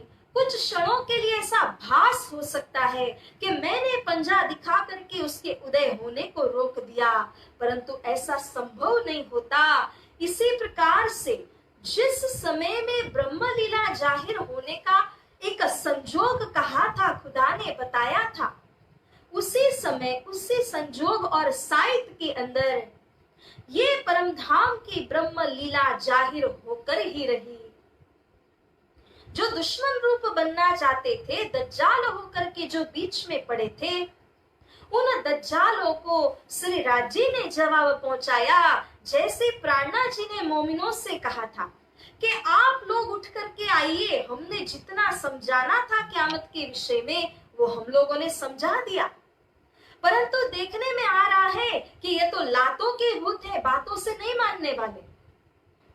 इसीलिए श्री जी ने कहा था तुम उठ के आइयो, हे मोमिनो, तिन पर सोटा होएगा कादर के हुकुम। जब श्री प्राणनाथ जी ने कहा कि उन पातशाह और उनके साथ में हुकूमत चाहने वाले उनके काजियों के साथ में श्री राज जी ही न्याय करेंगे, उनके ऊपर सोटा पड़ेगा, दैवी सोटे का मार होगा। जैसा श्री प्राणनाथ जी ने तब फुरमाया था वैसा ही हुआ। श्री लालदास जी महाराज कहते हैं कि तखत से दिया उठाए। ये बात तब की बात है जब औरंगजेब बादशाह को संदेश दिया जा चुका था, फिर भी उन्होंने संदेश को स्वीकारा नहीं। मोमिन वहां से उठ करके श्री जी के पास में आ चुके थे। एक दिन बादशाह औरंगजेब अपने तखत के ऊपर में बैठने को जा रहे थे, तब उन्होंने देखा कि उस तखत के ऊपर तो सिंह विराजमान है। वे तो डर गए। उन्हें दर्शन हुआ कि इसके ऊपर में सिंह बैठे हुए हैं, इसीलिए औरंगजेब बादशाह उसके ऊपर बैठने नहीं जा रहे थे। परंतु सुंदरसार जी फिर भी उनके जो दरबार के लोग थे, उन्होंने बादशाह से कहा कि आपको ये वहम हो रहा है, कोई सिंह नहीं बैठा, आप बैठ जाइए। तो ये बात विक्रम संवत 1738 के साल की बात है, जब ईसा के पातशाही की शुरुआत हुई। जिस तरह 1735 की साल में हरिद्वार के कुंभ मेले के अंदर श्री प्राणनाथ जी हिंदू संप्रदाय के अंदर धर्म को जाहिर करते हैं, इसी तरह से 1738 की साल के अंदर ईसा की पातशाही प्रारंभ होती है। जब बादशाह औरंगजेब उस तखत के ऊपर बैठने गए तो तखत से दिया उलटाए, वे वहां से गिर गए और उस सिंहासन के उलट जाने से उस सिंहासन के ऊपर में कोई आज तक फिर बैठ नहीं सके थे। तो कई मोमिनों ने कसालों को सहन किया, दुख कष्ट आपत्तियों को सहन किया, लेकिन श्री राजी महाराज ने परीक्षा तो उनकी की, फिर भी अपनी पनाह में रखा, अपने चरणों तले रखा, रक्षा कवच के तले रखा। वे परीक्षा से जरूर पसार हुए हैं, परंतु राज्य की नजर के बाहर नहीं गए, हमेशा राज्य ने उनकी रक्षा ही की है। उदयपुर आए पहुंचे दिया राणे को पैगाम। अब उदयपुर में जब श्री प्राणनाथ जी पुनः आते हैं, तब उन्होंने वहां के राणा को समझाना चाहा, परंतु राणा के पास में जो पंडित रूपी दज्जाल थे, उन्होंने राणा का मार्ग बिगाड़ दिया, उसको बदराह कर दिया। और इस तरह से वहां से जब श्री जी निकले, मंदसौर में पहुंचे, वहां पर उदयपुर के अंदर रणवगड़ा में सब कुछ परिवर्तित हो गया। किंतु फिर भी श्री प्राणनाथ जी ने सुंदर 7 समूह की रक्षा करते हुए षट किरंतनों को अवतरित किया, और इस तरह से श्री प्राणनाथ जी ने मोमिनों की अच्छी प्रकार से रक्षा की। इन समेत दज्जाल ने बड़ी करी तलाश, राखे मोमिनों को पनाह में, भानी दज्जाल की आस। अब उसके उपरांत देखते हैं सुंदर साथ जी, तो जब श्री प्राणनाथ जी उदयपुर से निकल करके मंदसौर और मंदसौर के बाद में औरंगाबाद में जाते हैं, वहां पर जो फतू अल्लाह है, उसने श्री जी और उनकी जमात को खोजने के लिए बहुत मेहनत कर दी। फिर भी वहां पर भी श्री राजी महाराज ने मोमिनों की रक्षा करी और इन मोमिनों को बचा करके अपनी पनाह के तले रखा। तो ऐसे कई दृष्टांत अब तक वितक के अंदर हमने सुने हैं। ये तो संक्षिप्त के अंदर हमने वर्णन सुना, ताकि हम हमारे धनी की इस असीम कृपा, दया और मेहर को समझ सके, उनके चरणों के अधीन हो सके, और हृदय से इस शुक्राना को मानते हुए हम हमारे धनी के चरण कमल में कोटि बेर प्रणाम कर सके। इसीलिए स्वामी श्री लालदास जी महाराज जी ने हमारे आगे इस शुक्राना के प्रकरण को रखा। ये थी अब तक की वितक। और सुंदर साथ जी, जो छठे दिन की वितक का आना अभी बाकी है, तो इस वितक को तो हम आने वाले कुछ दिनों के दौरान श्रवण करते ही रहेंगे। आज छोटी सी 1-2 मजल और भी हैं, इसे हम श्रवण करते हैं। श्री महामती कहे ए मोमिनो, शुक्राना ल्याओ बजाए, दज्जाल सो लड़ाए और क्यों कर लिए बचाए। तो प्यारे सुंदर साथ जी, श्री राजी के ये मेहर है, पहले दज्जाल के साथ में लड़ाते हैं परंतु बचा के भी लाते हैं। तो इस तरह ऐसी कोई जगह नहीं, कोई स्थान नहीं जहाँ धनी की मेहर ना पहुंचे, और अगर मोमिनों के ऊपर में कसाला पड़ा भी तो रक्षा भी श्री राजी महाराज ने की है। तो इस प्रकार से सुंदर साथ जी, धनी श्री राजी की मेहर को याद कीजिए, क्योंकि गुण धनी के याद कर पकड़ पीऊ के पाए, सुखे बैठाए सुखपाल में, देसी वतन पहुंचाए, देसी वतन पहुंचाए। बोलिए श्री प्राणनाथ प्यारे की जय, श्री सद्गुरु महाराज की जय।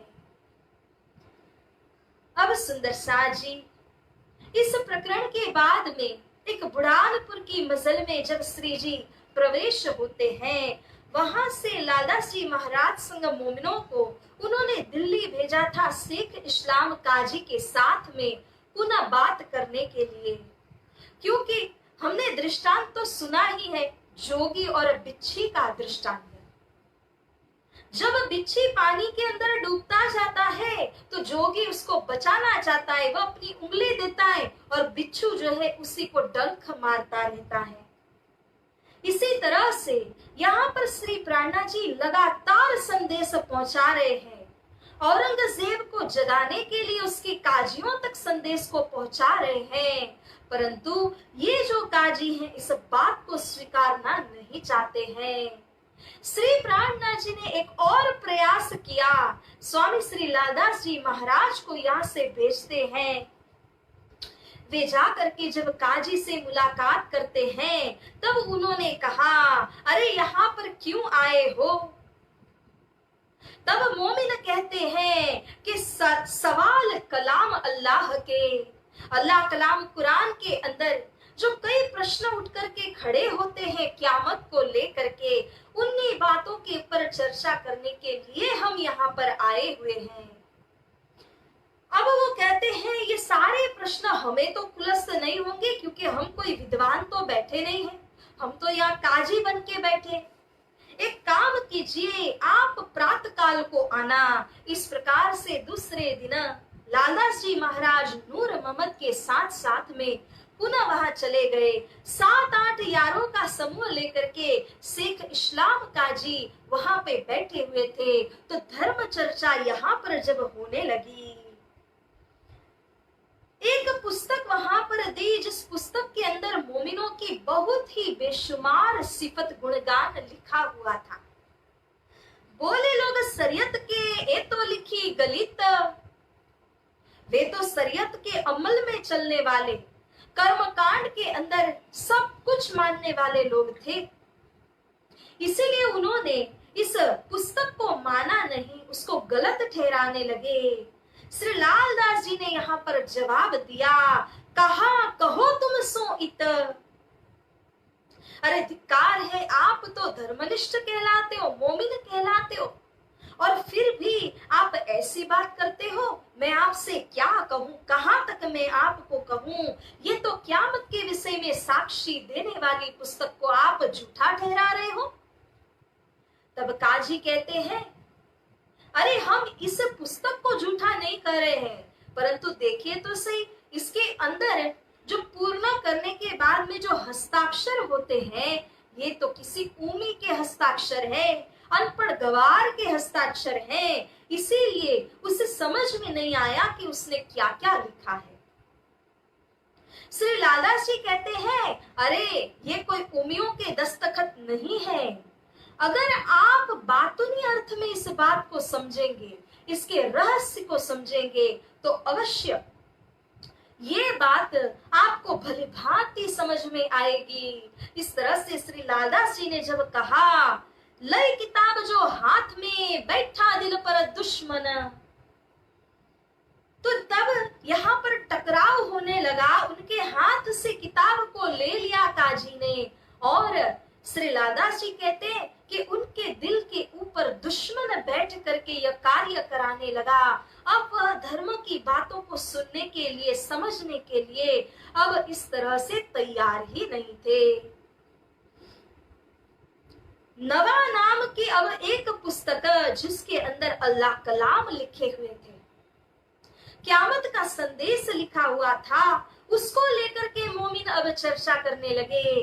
परंतु वहां पर बैठे हुए उसके जो यार थे, उस बात को उड़ाने लगे, हल्का गिनने लगे, और क्या कहते हैं, बड़ा डर किताब का, यूं बोलन लगे सब, लाल को गुस्सा चढ़ा, लई हाथ से किताब तब। बोलिए श्री प्राणनाथ प्यारे की जय। तो जब इस प्रकार से वे लोग बड़बड़ाने लगे, अरे इस पुस्तक से हमें बहुत डर लग रहा है, इसके अंदर तो बहुत ऐसी गहराई की बातें कही हुई है। जब इस तरह से बातों को उड़ाया जाने लगा, इतनी मर्म की कीमती बातों को जब उड़ाने लगे, तो लालदास जी को गुस्सा चढ़ा। उन्होंने उस पुस्तक को हाथ से ले लिया और अपने पास में रख लिया। जब क़यामत के विषयों के ऊपर आपको इस प्रकार से एतबार नहीं है, विश्वास नहीं है, तो क्यों आप मोमिन होने का दावा करते हैं? यहाँ श्री लालदास जी महाराज जी ने जब कहा, तब मुनकरी के ऐसे वचन को कह करके क्रोधित होकर के उस काजी ने पुनः पुस्तक को हाथ से छुड़ा लिया और अपने नौकर के हवाले इस पुस्तक को कर दिया। अब श्री लालदास जी महाराज समझ गए कि इन्होंने अपने मन में ठान लिया है कि हम कोई बात को सुनेंगे नहीं और इनको भी मार देंगे। तुम दावा करत हो हम सो अब इमामत, यही बात फिर कहे, लाले जवाब दिया इत। तो काजी कहते हैं, अरे क्या ये बार बार इमाम की इमामत का सिखापन करने का जो वचन है, सवाल जवाब है, वो लेकर के आप बार बार चले आते हो? क्या कोई और काम आपको नहीं मिलता है? इस तरह से काजी उनके साथ में लड़ने लगा, बार बार उनको कोसने लगा। श्री लालदास जी समझ गए कि अब ये मेरी बात को स्वीकारेंगे नहीं। बोलते बोलते अब उसके अंदर इतना आक्रोश आ गया था काजी के अंदर। तब बोला शेख इस्लाम, उन राह पाई ना है। तब लाल गुस्से भय, ना चाहिए काड़ो जुबाएं, बोलिए श्री प्राणनाथ प्यारे की जय। तो इस तरह से जब क़यामत के विषय में दलील होने लगी, तो शेख इस्लाम काजी और गुस्से हो गए। उनके द्वारा ये बातें सही नहीं गई और उन्होंने कहा कि आपके हादी ने राह पाई नहीं है, उन राह पाई ना है। तो दोष किसको दिया? हादी को दोष दिया। और स्वामी श्री लालदास जी महाराज इस बात को कदापि सहन नहीं कर पाए। उन्होंने कहा, अरे ना चाहिए काड़ो जुबान, अपनी जुबान को लगाम दीजिए। हमारे हादी के विषय, हमारे श्री प्राणनाथ जी के विषय में कोई बात आपको इस प्रकार से कहने की आवश्यकता नहीं है, अधिकार नहीं है। जब इस तरह रद्द-बदल हुई, वे बड़े ही क्रोधित हो गए और लालदास जी महाराज ने खड़े खड़े यहाँ पर प्रण ले लिया, आज के बाद में कभी दिल्ली आऊंगा नहीं और कभी संदेश देऊंगा नहीं। इनका जो होना है, जिस दोजख के अंदर इनको जाना है, सो जाए, मैं यहाँ नहीं आऊंगा, क्योंकि मेरे हादी के प्रति इन्होंने न कहने के वचन कहे हैं। श्री लालदास जी महाराज यह कहते हैं, अब हम तुमको कबहू ना दे पैगाम, मैं तो यहाँ से जा रहा हूं।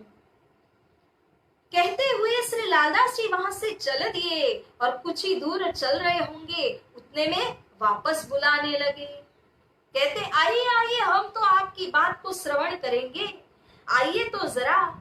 इस तरह से बुलाया, परंतु लालदास जी महाराज ने प्रण लिया है कि मैं कदापि वहां पे नहीं जाऊंगा, उनका मुख भी नहीं देखूंगा। इसीलिए श्री लालदास जी गए नहीं, वास्तव में वे उनको मारने के लिए वापस अंदर बुला रहे थे। श्री लालदास जी तो यहाँ से निकल गए। अब यहाँ से जाते हैं मुफ्ती अब्दुल रहमान के घर। वहां गए तो वहां पर ये सारी बातों की चर्चा होने लगी। ऐसे ऐसे यहाँ पर प्रसंग घटित हुआ। क़यामत की बात को मैं समझा रहा था, उन्होंने स्वीकारा नहीं। तो मुफ्ती अब्दुल रहमान कहते हैं, क़यामत क्यों कहिए क़यामत, सो तो अजू दूर है। क़यामत तो दूर से भी दूर है, अभी कहाँ आप क़यामत की बातें कर रहे हो। तो श्री लालदास जी महाराज कहते हैं, अरे काहे कहते हो कि क़यामत दूर है, यही दौर है क़यामत का। क्या आपने कुरान और तफसीरों के माध्यम से मिलान करके नहीं देखा? तो मैं आपको समझा देता हूँ।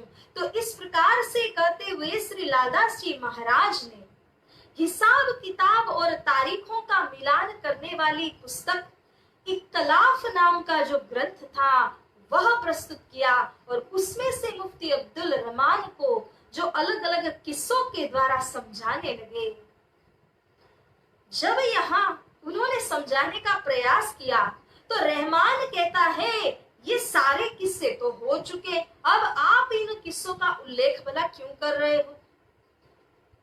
श्री लाल दास जी कहते हैं अरे धिक्कार है तेरे ऊपर, मैं तो समझता हूं कि तू मेरी जमात का है, इसीलिए मैं तेरे कानों को उमेट रहा हूं और तुझे कान मरोड़ के भी ये बात मैं समझाने का प्रयास कर रहा हूं। तुम कहते हो क़यामत तो और भी दूर है, किस्सा कहूं तो बोलते हो किस्सा तो हो चुका है, तो तेरे हाथ में क्या है, वर्तमान काल में क्या है। इस सारे किस्से आज के रसूल आए इत, सरत लिखी सो भई फरदा रोज क़यामत। ये जो सारे किस्से कुरान के अंदर वर्णित है वो तो आज के अंदर घटित होने वाले हैं, ये हुए नहीं है। और जो हो चुका है वह एक दृष्टांत है। अब जो यहाँ पे वास्तव में घटित होगा ये एक सिद्धांत होगा, इसीलिए इस सिद्धांत को समझिए। जब इस तरह से वे समझा रहे थे 3 दिन यहाँ पर व्यतीत हो गए।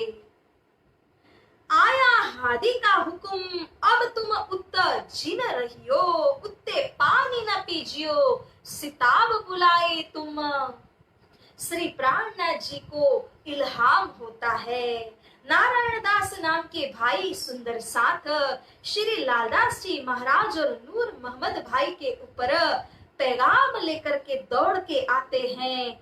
वहां पर पानी तक नहीं पीना हादी ने हुक्म किया है, जिस क्षण इस खबर को पाओगे उसी क्षण सब कुछ छोड़ करके चले आना।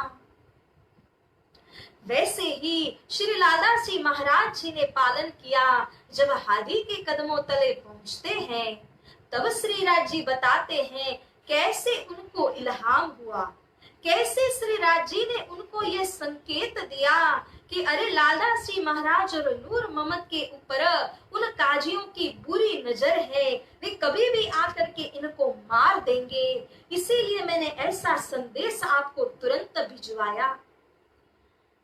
तब शुक्राना राज का बड़ा जो देखा इत, काल के मुख ते काड़ के राखे पनाह में साबित। बोलिए श्री प्राणनाथ प्यारे की जय। जब हम श्री राज जी के कार्य को जाते हैं तो हमसे ज्यादा फिक्र श्री राज जी को हमारी होती है, क्योंकि बंदा तो जाता है काम करने, वह तो हुक्म के तले गया है, किंतु जिन्होंने हुक्म किया है ऐसे हादी को फिक्र होती है कि मेरे बंदे को, मेरी आत्मा को, मेरे आशिक को कोई हानि न आ जाए।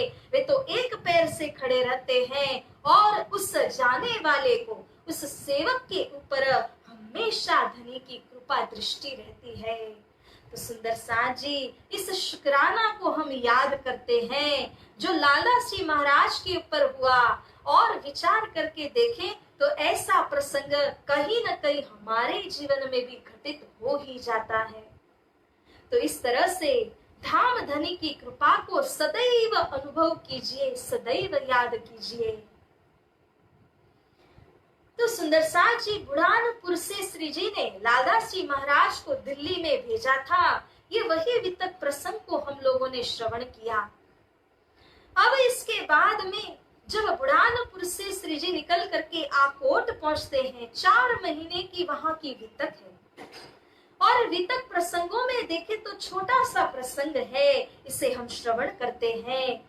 यहाँ पर जब आकोट में श्री जी का आना हुआ तो उन्होंने औरंगाबाद के फतुअल्लाह के ऊपर में पत्र लिखा, उसको क़यामत के प्रश्न पूछे, उसको फटकारा। अगर तुम कुरान के विषय की बातों को जानते हो, समझते हो, तो मेरे इन क़यामत संबंधी प्रश्नों का उत्तर दो, या तो आकर के दो अथवा चिट्ठी के माध्यम से जरूर देना। तो मैं अपने सारे समुदाय को लेकर के तुम्हारे मुसलमान धर्म को अपनाऊंगा, परंतु तुम्हें एक एक प्रश्न का स्पष्टीकरण देना होगा। आवते थे इस्लाम में तिन मारी सबन की राह, बिन समझे बातें करी दुश्मन हुए खुदा। तुम्हें क्या आपत्ति थी मेरे और मेरी जमात के साथ? क्यों तुमने हमारे ऊपर सैनिक छोड़ दिए हमें जेल में डालने के लिए? हम तो इस्लाम का कार्य कर रहे थे, हमारे साथ साथ में कई लोग जुड़ने वाले थे, तो तुम्हें इस बात में क्या बाधा आई? क्यों तुमने हमें जेल में डालने के लिए सैनिकों को भेजा था? अगर तुम खुदा की चर्चा करने वाले को नापसंद करते हो तो बताओ, परंतु अगर तुम क़यामत के विषय में जो ये सवाल मैं पूछने जा रहा हूं उनको तुम स्पष्ट कर दोगे तो मैं मेरे जमात के सहित तुम्हारे शरणापन्न हो जाऊंगा। हिम्मत है तो दीजिए जवाब। इस तरह से ललकारने वाली चिट्ठी को श्री प्राणनाथ जी लिखते हैं। तब तोड़े तुमको खाना पीना हराम, जो लो हमारी निशा ना करो तो लो जिन करो कोई काम। जब तक आप मेरे प्रश्नों को समाधान नहीं करते, मुझे निशा यानी कि मुझे सांत्वना नहीं करते हो, तब तक खाना पीना दोनों हराम है आपके लिए। इस तरह से श्री जी कहते हैं, अगर आप मोहम्मद ने कहे हुए जो एक सच्चा नाजी फिरका है, अगर मानते हो कि मैं उस नाजी फिरका में हूं, तो आप मेरे प्रश्नों का उत्तर अवश्य देंगे। अगर आप मानते हो कि दरगाह के अंदर में जो रूहें विराजमान है, अगर मैं उनके अंदर में शामिल हूं, तो आप मेरे प्रश्नों का जवाब अवश्य देंगे। आमित सालून के अंदर कुरान के एक सूरत के अंदर में इन रूहों के विषय का मरातबा बयान किया गया है। अगर आप उन रूहों में हो तो मेरे प्रश्नों का जवाब अवश्य आप दोगे। नसारों के गिरोह में हो जो ईसा को मानते हैं, तो आप मेरे इस प्रश्न का उत्तर दोगे। इनमें से कोई भी, जैसे मूसा की गिरोह है, बनी इस्राइल की जमात है, इनमें से किसी भी पैगंबर के उच्च गिरोह के अंदर अगर आप हो तो मेरे प्रश्नों का समाधान करो। इस तरह की पत्री लिखते हैं श्री जी। इन भात के निशान लिख भेजे उन ऊपर, जवाब न आया तिनको शर्मिंदे हुए यों कर। बोले श्री प्राणनाथ प्यारे की जय। तो जब क़यामत के विषय की हकीकत को पूछा, जवाब तो आया नहीं। अत्यंत शर्मिंदे काले पीले हो गए क्योंकि जवाब नहीं दे सके। श्री जी ने तो बहुत ही ललकारा था उनको। तो ऐसा हुआ, श्री जी ने पत्र लिखी हिदायतुल्लाह काजी अमानत खान दीवान बहादुर खान के ऊपर में और फतू अल्लाह के ऊपर में भेजा गया। अब सुंदर सार जी आकोट के अंदर जो कुछ प्रसंग होते हैं, इनका उल्लेख किया है लालदास जी महाराज ने। इहा भाई से भाग के आया अव्वल खान, रे न सके माया मिने जाको हक पहचान। बोलिए श्री प्राणनाथ प्यारे की जय। हक श्री राजी की जिसे पहचान हो गई, जिसने सच को पहचान कर लिया, सुप्रीम ट्रूथ जिसके हाथ में लग गया, उस आत्म को ये झूठी माया कुछ मोल की ही नहीं रहती है। इसीलिए तो कहा है कि अगर बका चाहे सो फना होए, बिना फना बका न पावे कोई। अगर बका अखंड को चाहते हो तो फना हो जाइए। अव्वल खान ये फना होने वालों में से है, क्योंकि जब तक कोई फना नहीं होते, निछावर नहीं होते, इस कुर्बानी के बिना बका अखंड को कोई पा भी नहीं सकते हैं। इसीलिए ये अव्वल खान अपने परिवार, अपने भाइयों के चुंगल से बच करके श्री जी की सहाय में आते हैं। उनको कहते हैं कि मुझे आप चरणों तले रख लीजिए। परंतु जिस प्रकार से ये अव्वल खान थे, उनका ईमान तो जोरावर था, परंतु उनका हाल बदल जाता था। वे बड़े आशिक आत्मा थे। जागनी पर्यटन के बीच में जो अपनी सहाय खुद कर सके, सुरक्षा स्वयं कर सके, ऐसी आत्माओं से काम बनता है। अव्वल खान भाई जैसे को तो बहुत सुरक्षा देकर के रखना पड़ेगा। इसीलिए श्री जी ने उनको समझाते हुए कहा कि देखिए, आप तो सच्चे सुरधीर आत्मा हैं, तुम बैठे अरस अजीम में, डरना नहीं, आप तो उस मूल मिलावा में ही बैठे हो। परंतु यहाँ जब मेरे संजोग इस प्रकार के हो जाएंगे कि मैं एक स्थान पर निश्चित रूप से जब बैठूंगा, तब मैं आपको बुलाऊंगा, उस वक्त आप मेरी जमात में अवश्य शामिल हो जाना। इस तरह कहते हुए अव्वल खान भाई को सांत्वना देते हैं श्री प्राणनाथ जी। आकोट के चौधरी ताको भई पहचान, जो लौकिक गुरु जानिए उतना था ईमान। आकोट के अंदर रहने वाले जो चौधरी थे, उन्होंने श्री प्राणनाथ जी की पहचान कर ली, परंतु एक लौकिक गुरु के रूप में, एक महात्मा के रूप में ऐसे पहचान की, अंदर की जो शक्ति थी श्री प्राणनाथ जी के अंदर की, उसे वे पहचान नहीं कर पाए। 2-4 बेर बड़े हाव भाव से उन्होंने श्री जी को अपने घर पे पधराया। चर्चा कीर्तन सेवा को लियो सुख माफक अंकुर, जैसा अंकुर उसी प्रकार से फल की प्राप्ति होती है। और अपने अंकुर क्योंकि जीव सृष्टि में वे थे, फिर भी लौकिक गुरु की भांति मान सम्मान के साथ उन्होंने श्री प्राणनाथ जी को अपने घर में पधराया और वहां पर सभी सुंदर साथ को भोजन भी कराया। उत आया एक ब्राह्मण सुनने को चर्चा, परगने भराड़ के था हाकिम का गुमास्ता। एक ब्राह्मण यहाँ आए, इनका नाम शुकदेव था। तो यहाँ बराड़ के वे रहने वाले थे, हाकिम के यहाँ पर मुनीम का वो कार्य करते थे, गुमास्ता बन के कार्य करते थे। तो जब ये शुकदेव ब्राह्मण यहाँ पर आए श्री प्राणनाथ जी के पास में, कबीर बीजक के द्वारा उन्होंने चर्चा को श्रवण किया। तिन सुनी चर्चा कबीर की, लगे कलेजे घाव, खुला द्वार हकीकत का, ऐसा लगा आए दाव। तो कलेजे में ऐसे घाव लगे। ये जो सत्यनिष्ठ आत्माएं होती है, उनका यही तो लक्षण है कि ब्रह्म वाणी ऐसे चुभ जाती है, ब्रह्म बाण चुभ गया हो। उसके बाद उनके हाल में परिवर्तन हो जाता है, क्योंकि धनी की वाणी के अंदर ऐसी शक्ति है जो हमारे हृदय को परिवर्तन कर दे। तो ये जो शुकदेव ब्राह्मण थे, उनके हाल में ऐसा परिवर्तन हो गया, दिल में ऐसा घाव उनको लगा। भूल गया शरीर को, नजर पहुंची बक्का में, और सान कच्छू ना रही, हुआ सब तुम ही से, हुआ सब तुम ही से। बोलिए श्री प्राणनाथ प्यारे की जय। शरीर की सुदसान अब नहीं के बराबर हो गई। वह ब्राह्मण फिरता है तो यहाँ संसार के अंदर, परंतु उसकी सूरता अक्षरधाम में फिरी हुई है। तब उसे लगता है कि मैं अक्षरधाम के फलाना से फलाना जगह पर जा रहा हूँ, लेकिन शरीर की सुदसान उसे प्राप्त न रही। तो इसी के कारण घरों जाए पीछे फिरे, ज्यों ताना कोरी के। ताना कोरी मतलब आना जाना, एक जगह सुकून से चैन से बैठ ही नहीं सकता है। वह घर जाता है तो लगता है मुझे दर्शन करने जाना है श्री जी के पास, तो पुनः आता है दर्शन करता है, यहाँ दर्शन कर लिए लगता है कि घर जाना है, वापस घर जाता है।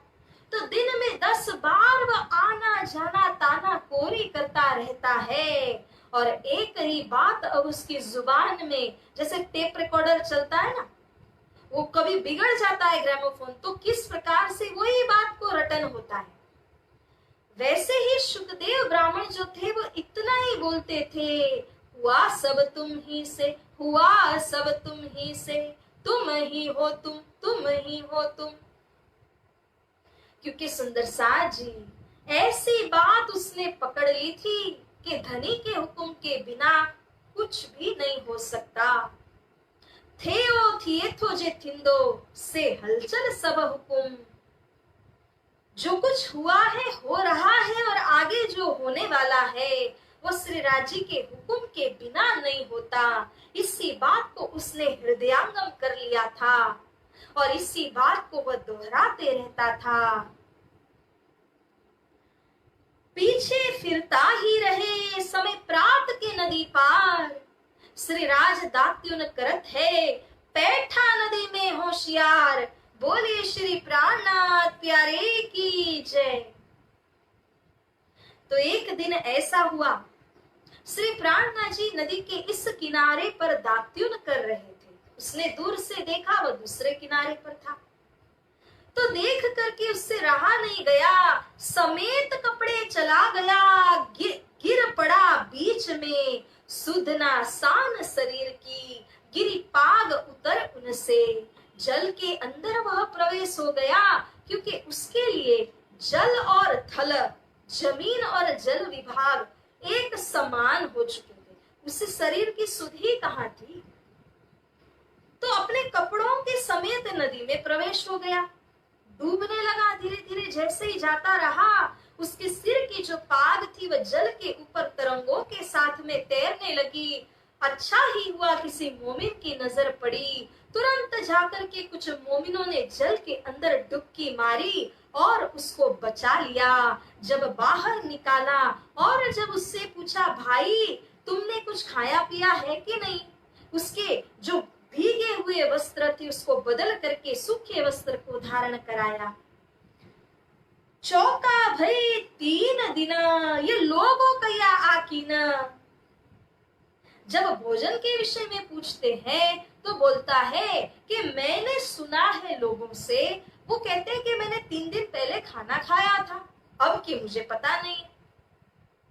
तो इसे क्या कहते हैं, सुरता जब फिर जाती है तो शरीर की सुध सान नहीं होती। संसार में मैं कौन, क्या, कहां, कैसे कर रहा हूँ, इस बात की सुध नहीं रहती है।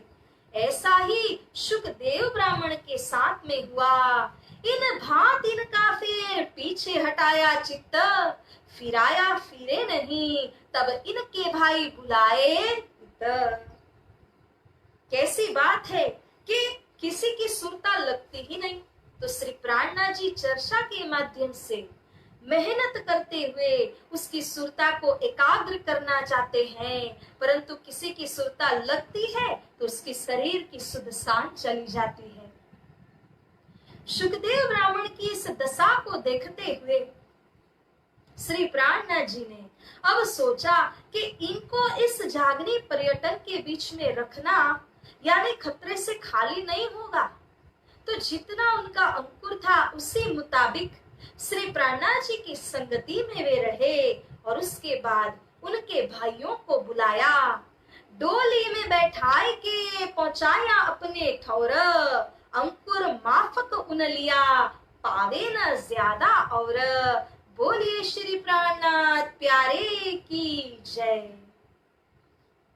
तो यहाँ श्री प्राणनाथ जी, श्री लालदास जी कहते हैं, जैसा अंकुर था उतना सुख लिया, ज्यादा या कम कोई पा नहीं सकते अंकुर से ज्यादा। ये अक्षरधाम के थे, वहां पर उनकी सुरता लगी हुई थी। भाइयों को बुलाया, डोली में बिठा करके, पालकी में बैठा करके वे ले गए। तो इस तरह से आकोट के अंदर 4 महीनों तक यहाँ पर श्री प्राणनाथ जी बैठे और लीला हुई। आकोट से अब प्रस्थान करते हैं तो कापस्तानी में पहुंचते हैं और वहां पर तहा ईमान ल्याया दगड़ा और दत्ता, अमराजी भी आइया सुन थोड़ी सी चर्चा।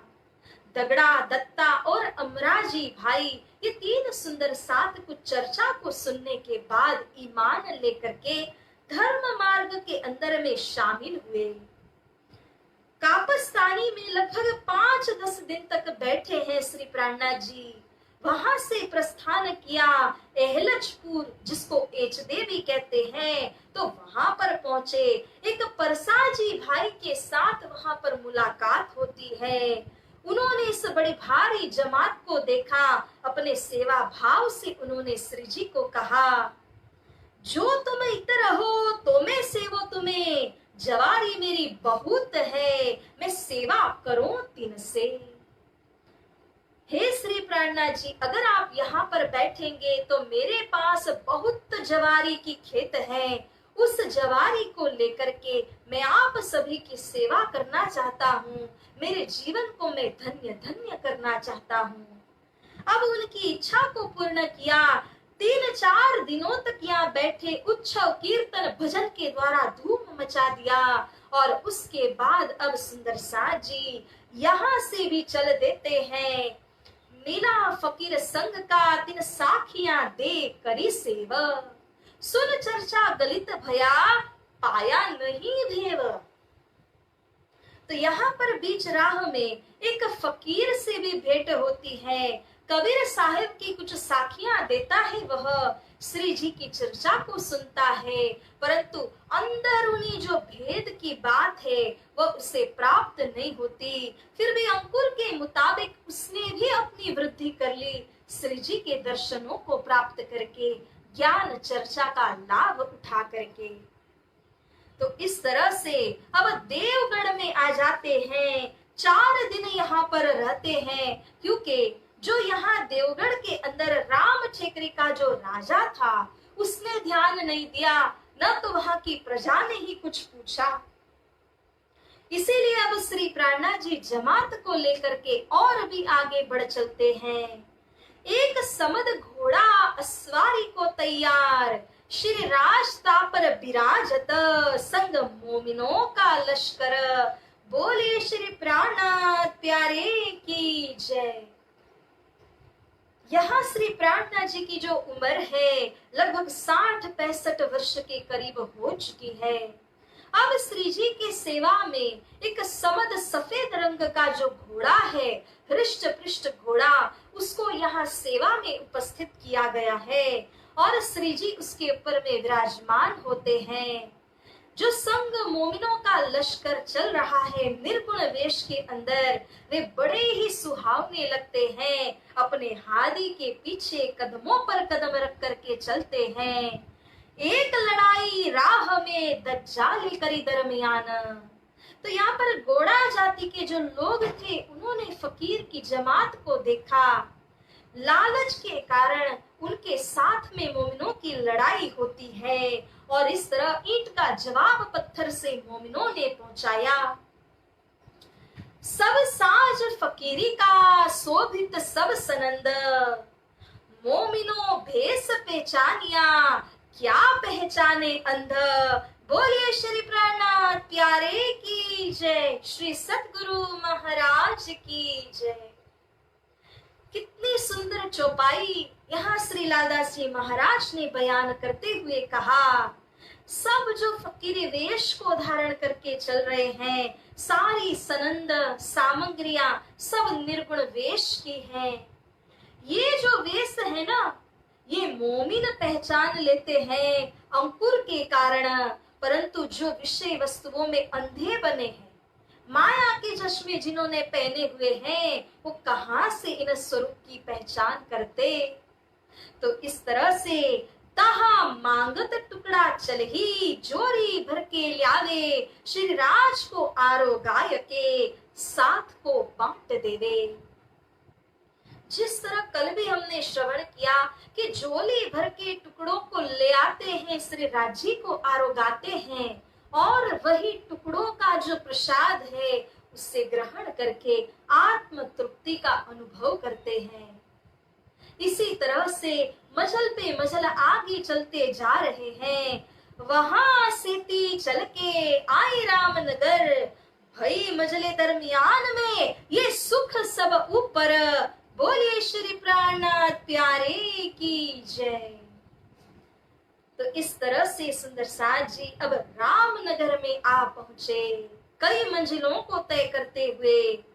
परंतु इससे आगे जहां जाना है, दारुल बका श्री 5 पद्मावतीपुरी धाम में प्रवेश होना है। तो इसके पूर्व ये रामनगर के सुख को सर्वोपरि सुख कहा गया है, क्योंकि जिस तरह धाम में जाने के पहले शाला से होते हुए धाम में जाते हैं, इसी प्रकार से श्री पन्ना धाम में प्रवेश होने के पहले ये शाला रूपी राम नगर में रहेंगे। 2 वर्ष तक यहाँ पर बीतक होगी और उसके उपरांत ही मिलाप का प्रसंग होगा। तो सुंदर साथ जी यहाँ पर अब श्री लालदास जी महाराज इस तरह से बुढ़ानपुर और आकोट की इस सुंदर बीतक को वर्णन करते हैं, हमारे आगे रखते हैं। श्री महामति कहे ए मोमिनो, एक ही राम नगर की तुम, और आगे जो बहुत है, कहो हक के हुक्म, कहो हक के हुक्म। बोलिए श्री प्राणनाथ प्यारे की जय। तो सुंदर साथ जी रामनगर में प्रवेश तो हुए, परंतु बीतक होने अजू बाकी है। और रामनगर के बाद में जो मिलाप का प्रसंग होता है, होसी मर्द मर्द का चेला, ये छत्रसाल जी महाराज और महामती श्री प्राणनाथ जी, मर्द शिष्य से मर्द गुरु का मिलाप जो होगा, इस प्रसंग को हम आने वाले रोज श्रवण करेंगे। और रामनगर की जो सुंदर बीतक कथा है, इसे भी हम सुनेंगे। तो बोलिए श्री प्राणनाथ प्यारे की जय, श्री सद्गुरु महाराज की जय।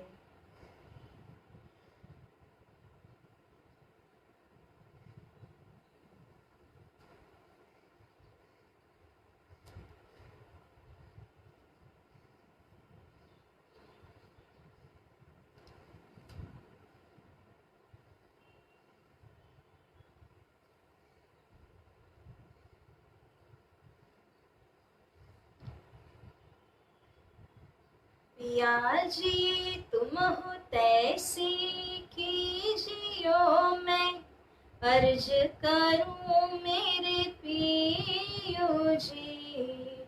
हम जैसे तुम जिन करो मेरा, तलफ तलफ जाए जीव जी। जीवरा तो जीवे नहीं क्यों, मीठे दिल की प्यास जी। तुम बिना किन से कहूँ पिया जी, तुम हो मेरी आस जी। आस वीरानी तो करूँ पिया, जो कोई दूसरा हो या जी। सब विध पिया जी समर्थ दिन, रहे न जात रोय रोय जी। जन्म अंधी जो मैं होती पिया, सो तुम देखत किए जी। जब तुम आप दिखाओगे, तब देखूंगी नैना भर जी। एति पुकार पिया सुन के, अब ढील करो तुम जीन जी। क्षीण क्षीण खबर जो लीजियो, मैं अर्ज करूं दुल्हीन जी। एति अरज मैं तो करूं पिया, बीच पड़ी अंतराय जी। सो अंतराया टाल के दुल्हा, लीजिए कंठ लगाए जी। कंठ लगाए कंठ सौंपिया, कीजिए हास विलास जी। वारणे जाए श्री इंद्रावती पिया जी, राखो चरणों के पास जी। तुम दुल्हा में दुल्हीन पिया, और न जानू बात जी। ईशक सो सेवा करूं पिया जी, सर्वे हो साक्षात जी। सदा सुखदाता धाम धनी में क्या कहूँ इन बात जी। श्री महामती युगल किशोर पर प्यारी अंगना बलि बलि जात जी। सदा सुखदाता धाम धनी में क्या कहूँ इन बात जी। श्री महामती युगल किशोर पर प्यारी अंगना बलि बलि जात जी। पिया जी तुम हो तैसी कीजियो मैं अर्ज करूं मेरे पियो जी। हम जैसी तुम जी न करो मेरा तलफ तलफ जाए जीव जी। मेरा तलफ तलफ जाए जीव जी। बोलिए श्री कृष्ण कन्हैया लाल की जय। श्री सद्गुरु महाराज की जय। श्री प्राणनाथ प्यारे की जय। तीनों पुरी धाम की जय। श्री कृष्ण प्रणामी धर्म की जय। स्वामी श्री लालदास जी महाराज की जय। समस्त सुंदर साथ की जय। प्रेम प्रणाम सुंदर साथ जी।